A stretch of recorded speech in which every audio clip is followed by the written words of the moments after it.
Shaalum nagaa waaqayyo waaqa jiraata haadha bakka mana safar gola jirtan hundaatti baay'ee buloo tokko kabooltan nagaa keessanii ani baay'ee nagaa dhagalata gooftaa isin akka boormaan akka misin biraan bira hunduu gaarii dhagalata waaqayyo.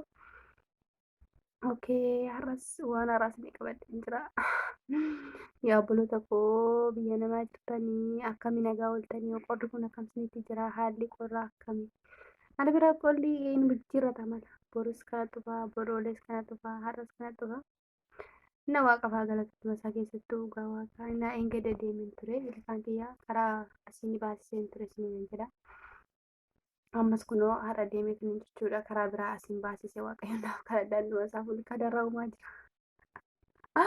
Dulloomaa jira siin jira namni hundumaa waaqayyo beekaadha waaqayyo waliif haa kadhannu jirtu miti isin baay'een isin yaadamuu jajjabaattu oolmaan akkam biraan dhugaadha dagalata gooftaa isan akkamii maal fakkaata haalli hojii maal fakkaata oolmaan haalli qorriinsaa maal fakkaata dhugaa galata waaqayyoo gaa waan godheessatu beeka waan ta'eedhaaf hunduma isaafuu haa kabajamu waaqayyo eebbifamu maaliif gochaa waaqayyo godhu hundumaa amiin jedhee uffatan bareeda siin jira.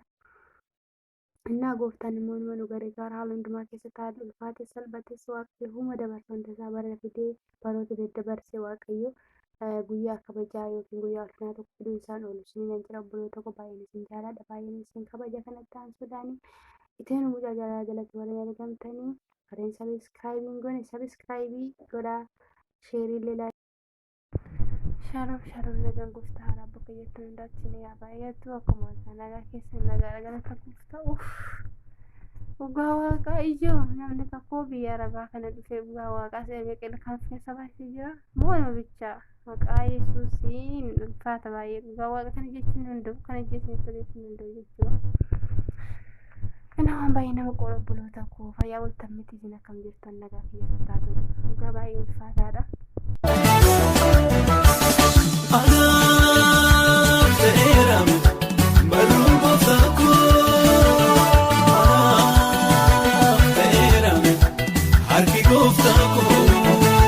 Sagalee bichuukote yeroo nagahu nagaan ku irraa hafaadhaan kan inni ta'u gara saaduuf naanaaf mijatee gaarummaan gooftaa koo narra baay'ate